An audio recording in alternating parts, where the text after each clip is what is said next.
childhood, first sparks, and the path to a defining encounter. What is an idea? An idea is something that can be born in your mind, yet sadly may never materialize or see the light of day, unless you take action to make it real. An idea is like a tiny bolt of lightning in your brain, capable of illuminating the entire world if you dare not be blinded by its brightness. Today, we'll tell you about a man who proved through his work that an idea, when fueled by immense determination, can become reality, brought into existence as the fruit of deep faith in oneself and one's own strength. Our hero was born on February 24th, 1955, and his life didn't start easily. Even in infancy, his biological mother gave him up for adoption. But the boy did not remain without a home for long. Soon he found a new family. He was adopted by a couple, Paul and Clara Jobs. They couldn't have children of their own, so they made the heartfelt decision to take in another child and raise him as their own. Upon entering his new family, Clara and Paul gave their adopted son a name, Steve. To everyone's surprise, young Stevie was gifted from an early age, uniquely combining boundless curiosity, risk-taking, and a deep investigative mind. Time passed. Steve grew up like any ordinary child, but by around the age of 12, both he and his new parents noticed something unusual. He was irresistibly drawn to electronics. One day, he volunteered to help his physics teacher by assembling a frequency counter for the classroom, a device that measured electrical current oscillations. To most people, even adults, that might sound like a jumble of incomprehensible words. But to Steve, it was pure fascination, the mystery of how the world worked. The only problem, a shortage of parts. Most kids would have given up right there, but not Steve. He found an unexpected solution. He picked up the phone book and simply called William Hewlett.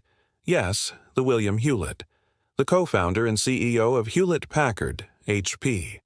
Imagine it, a 12-year-old boy calling one of the most famous businessmen in the world. And instead of freezing up, he calmly explained what he needed and why. Hewlett didn't hang up. He didn't laugh. He was impressed by the boy's confidence and spark. After a 20-minute conversation, Hewlett sent a company driver to the boy's house with all the parts he needed.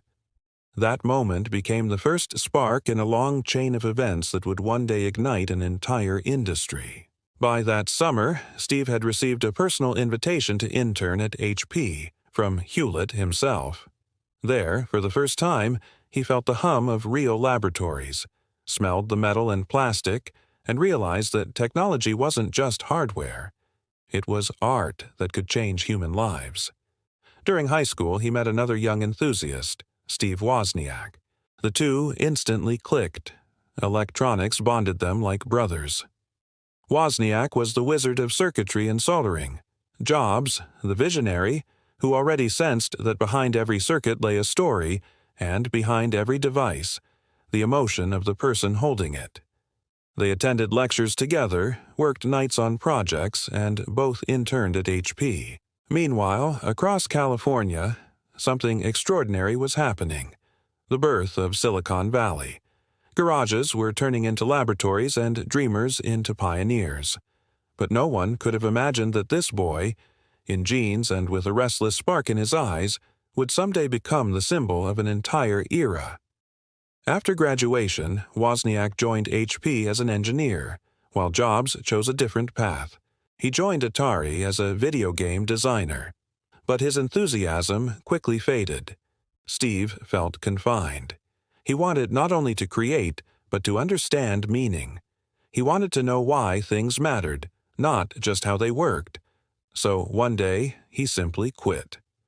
Leaving everything behind, he set out on a spiritual journey to India, searching for clarity, balance, and renewal. It was a pilgrimage of rebirth, a reset of the soul. Later, he would say, "Those months in India taught me to see simplicity in complexity. If you want to build something great, start by understanding yourself." Return, the birth of Apple, and the first steps in a garage. While Jobs was in India, Wozniak stayed in California and became one of the founding members of the Homebrew Computer Club, a gathering place for radio enthusiasts, engineers, and dreamers who met in small rooms filled with the smell of solder and heated metal, building their future one wire at a time. These late-night meetings, buzzing with curiosity and rebellion, became the cradle of a new era, the era of the personal computer. Wozniak's hard work finally bore fruit. In 1975, he built what he had long dreamed of, the first prototype of a personal computer. He proudly demonstrated it to his employer, the same company he had worked for since his school days, Hewlett-Packard. But to his great disappointment, they rejected it. Corporate minds could not comprehend what he had created. He then approached Atari, where Jobs had once worked, but again, rejection. They said it was unprofitable, niche, and not commercial enough. The world simply wasn't ready to believe that a computer could belong to everyone, that it could sit on an ordinary desk. As Wozniak later recalled, "People always fear what's new. My invention was no exception. No one realized we were standing at the foot of the digital age." Disheartened but not defeated, Wozniak continued visiting the Homebrew Club, finding solace among those who shared his passion and frustration, people who believed, like him, that the future could be built with their own hands. And then, right when he felt most lost, Jobs returned from India.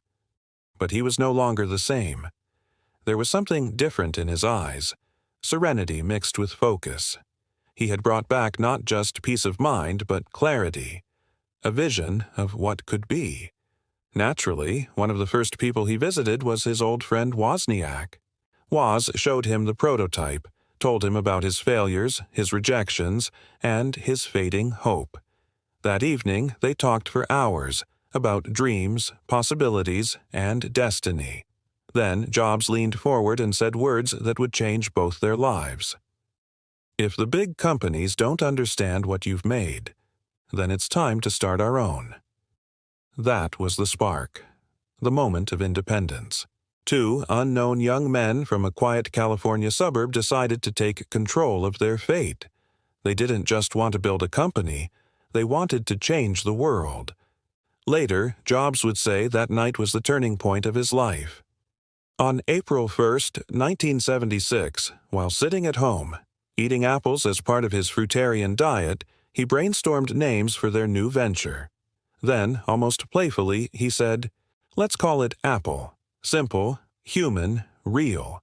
And just like that, Apple was born, the name of warmth, simplicity, and discovery. But Jobs's genius didn't stop at the name. He also realized that Apple would appear before Atari in the phone book, and in those pre-internet days, the phone book was the main way people found companies. A detailed illustration of Isaac Newton sitting under an apple tree, symbolizing the moment of insight, curiosity, and enlightenment. Yet ideas on paper weren't enough. They needed a product. That product became the Apple II, the very same computer that HP and Atari had once turned down. It was the first true creation of Apple and also the first real sacrifice. To fund production, Jobs sold his beloved Volkswagen van, while Wozniak sold his HP calculator.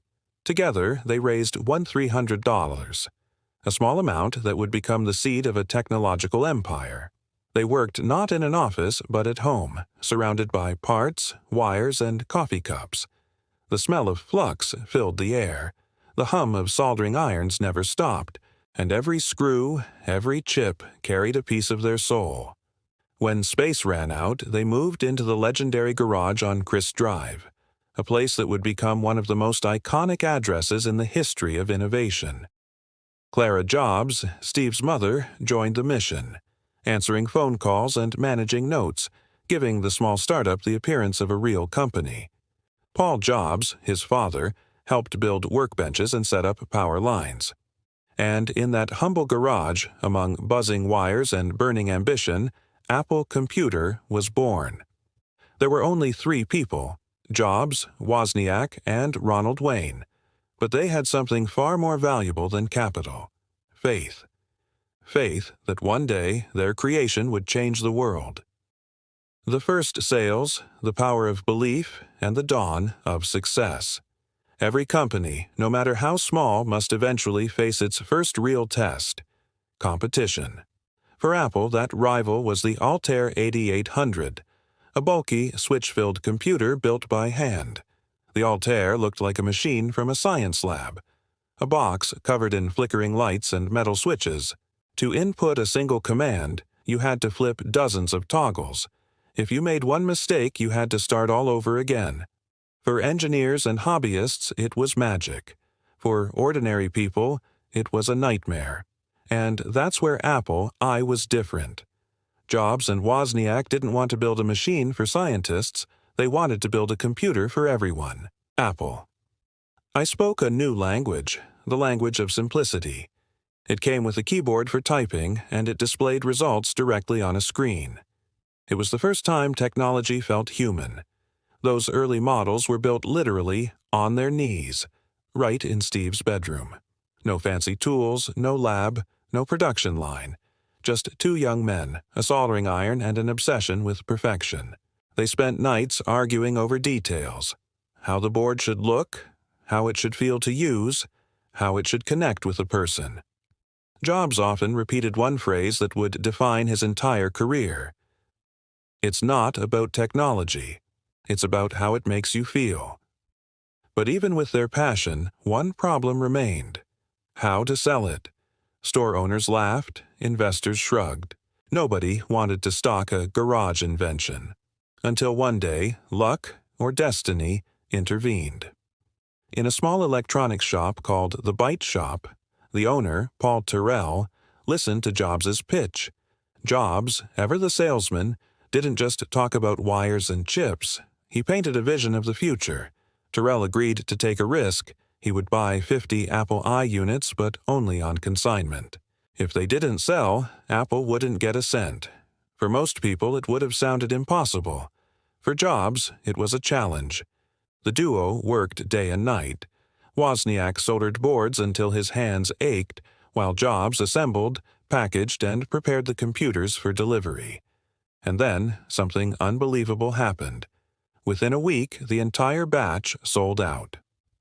It was Apple's first victory. Small, but historic. The dream was no longer just a dream. It was real, and people wanted it. That success became the fuel for the next step.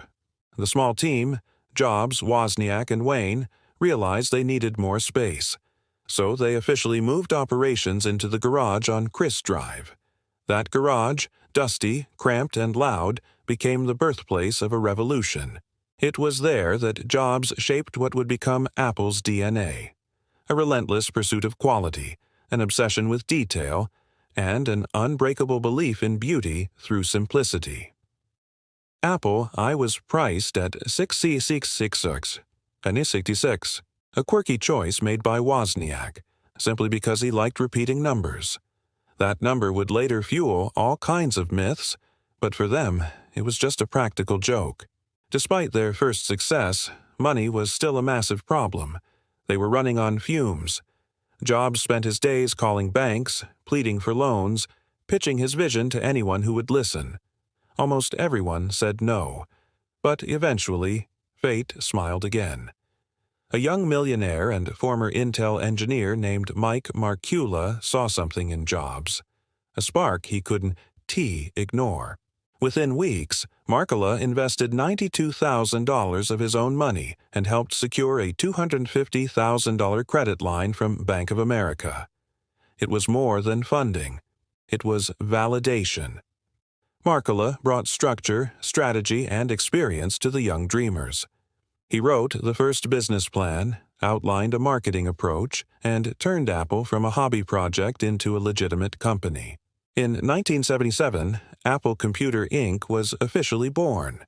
While Jobs handled business and vision, Wozniak was already working on their next miracle, the Apple E2.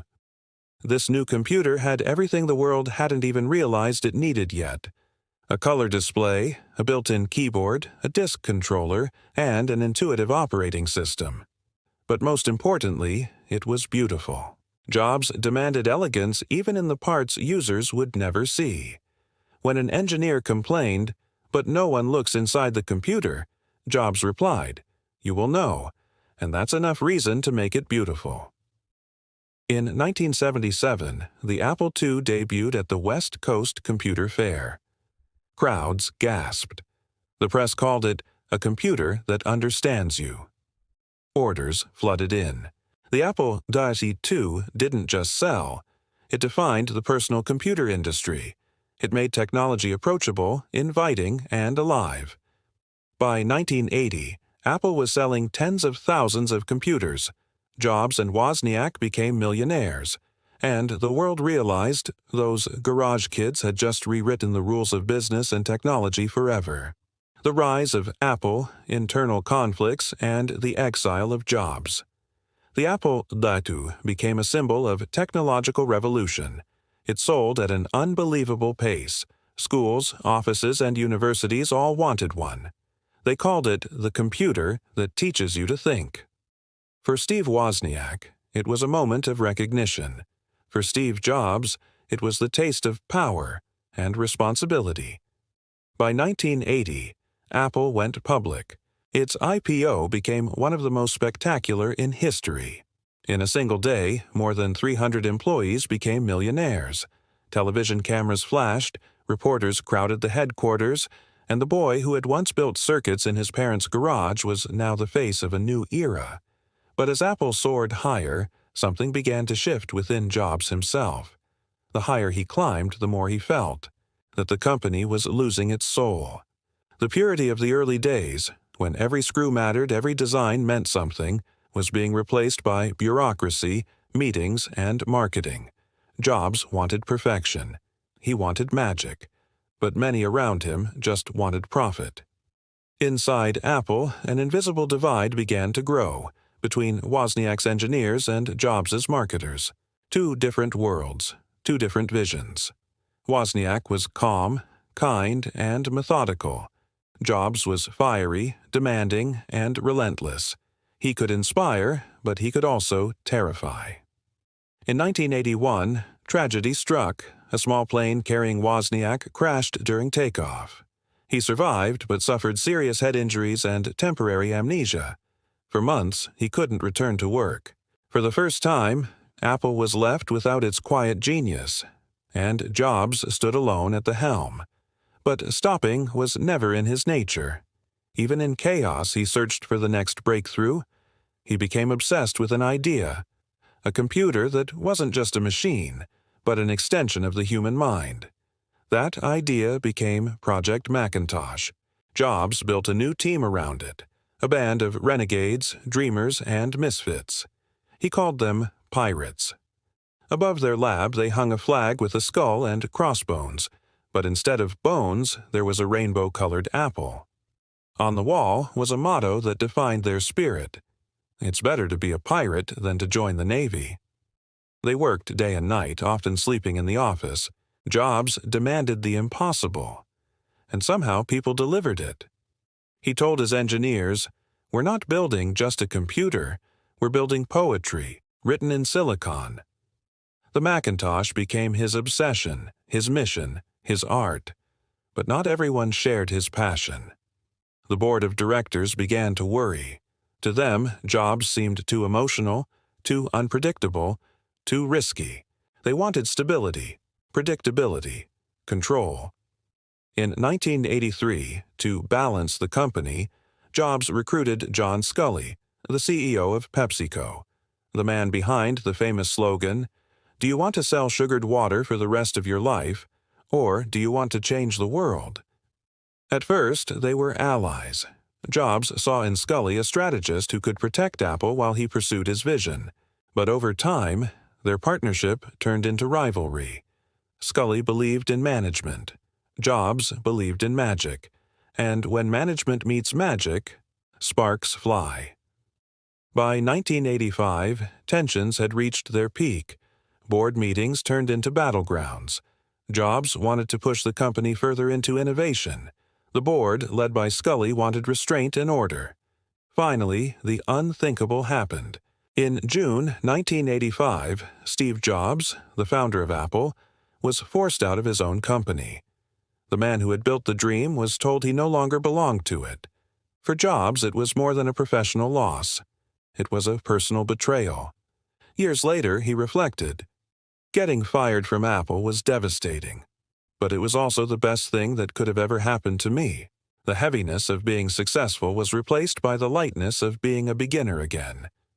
Without Jobs, Apple drifted like a ship without a captain. The products kept coming, but the soul was gone. The magic faded, the innovation slowed, and the headlines grew darker. Meanwhile, somewhere in California, a man once known as the boy genius was quietly planning his revenge by creation. He wasn't done. He was just beginning again. The return, Next, Pixar, and the rebirth of Apple. After his fall from Apple, Steve Jobs disappeared from the public eye. But he wasn't defeated. He was rebuilding. When asked years later what he felt after being fired, he said, "Freedom. I was once again that young guy from the garage, only this time with experience and a few million mistakes behind me." In 1986, Jobs founded a new company, Next Computer. Its goal sounded more like a manifesto than a business plan: to create machines for the people who would shape the future. Next computers weren't made for the masses. They were for scientists, universities, and developers. They were powerful, elegant, and far ahead of their time. Though sales were modest, Next would soon make history. It was on a Next computer that the world's first web browser was written.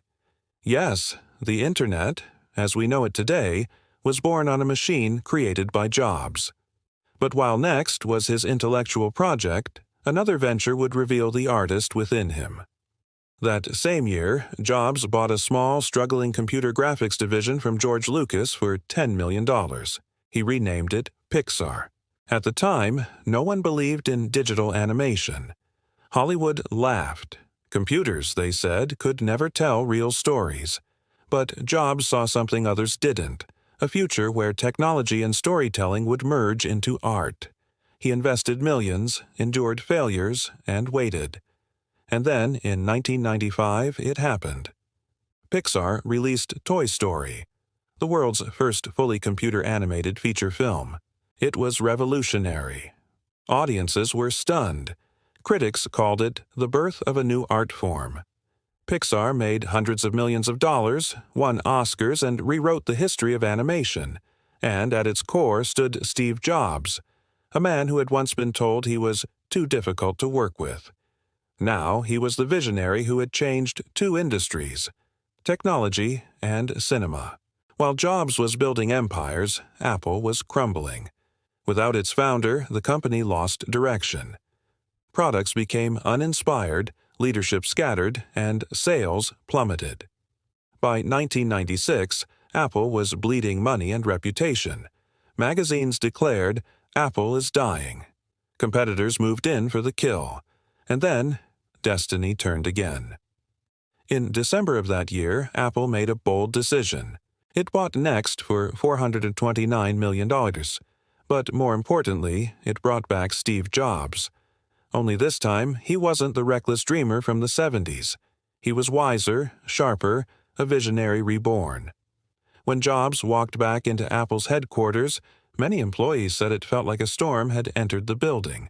His presence charged the air, half excitement, half fear.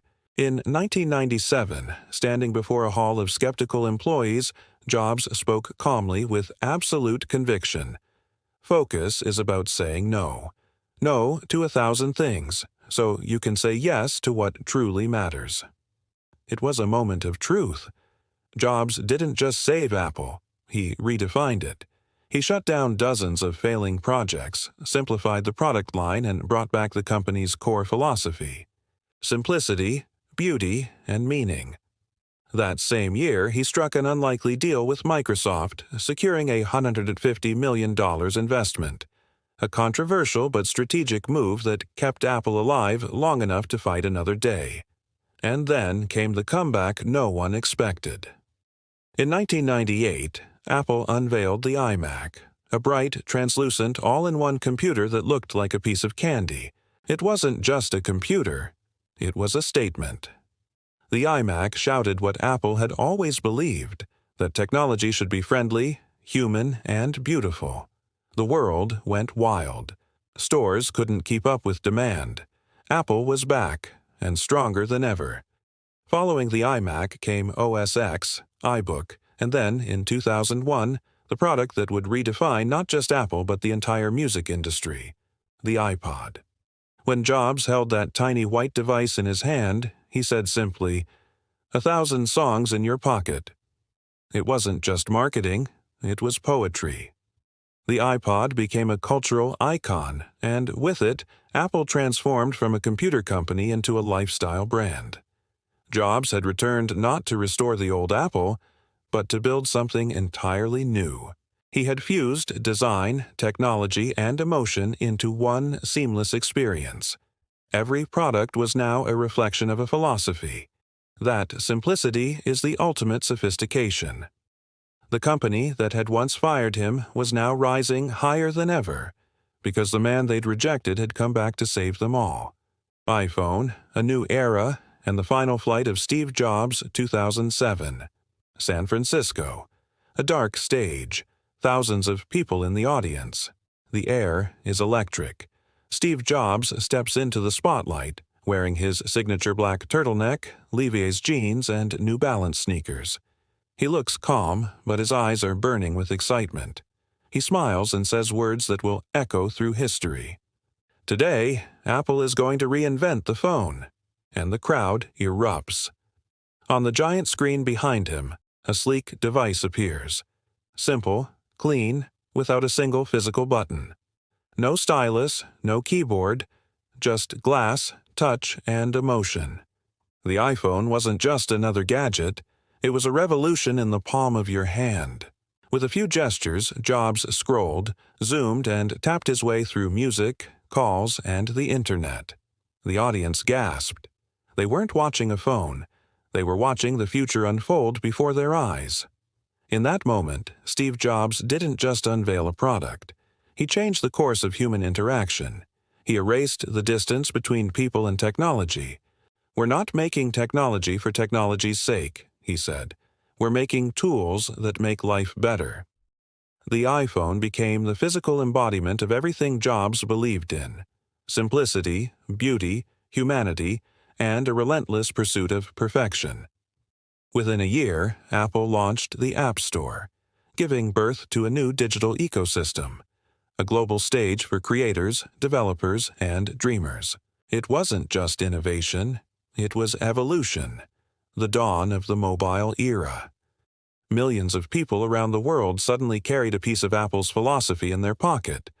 Technology was no longer intimidating. It was intimate. Apple had become more than a company.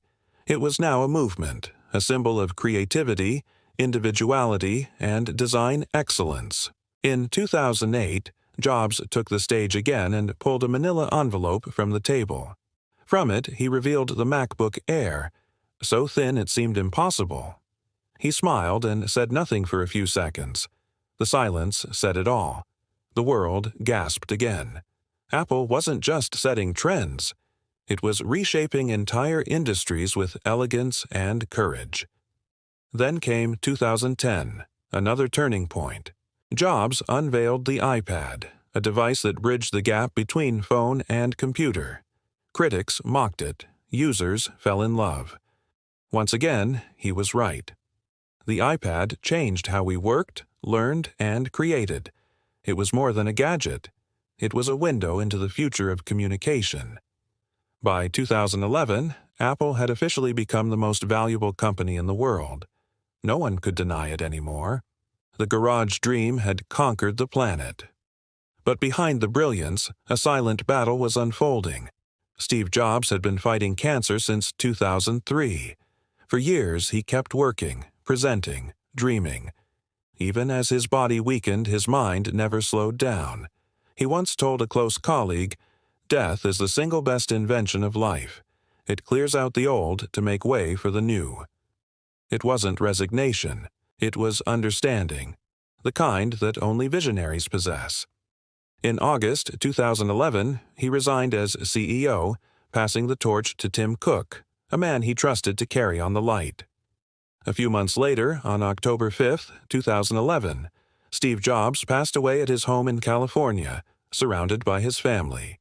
He was 56 years old. His final words were simple, almost childlike. "Oh, wow. Oh, wow. Oh, wow." To this day, no one knows exactly what he saw in those final moments. But maybe, just maybe, it was the same vision he had always chased, the beauty of the future. After his death, millions of people around the world lit up their iPhones, iPads, and Macs as a silent tribute. Across every city, the same glowing Apple logo became a symbol of gratitude to a man who had shown us how to dream differently. Under Tim Cook, Apple grew beyond imagination, into one of the most powerful and influential companies on Earth. Yet within every design, every detail, every launch, the spirit of Jobs still lives on. A whisper that says, "Stay hungry, stay foolish." Because in the end, the story of Steve Jobs is not just about technology. It's about faith. Faith in your idea, your vision, and yourself. It's about falling, failing, and daring to rise again. It's about one man who taught the world that a single idea can change everything, if you believe in it enough to never stop.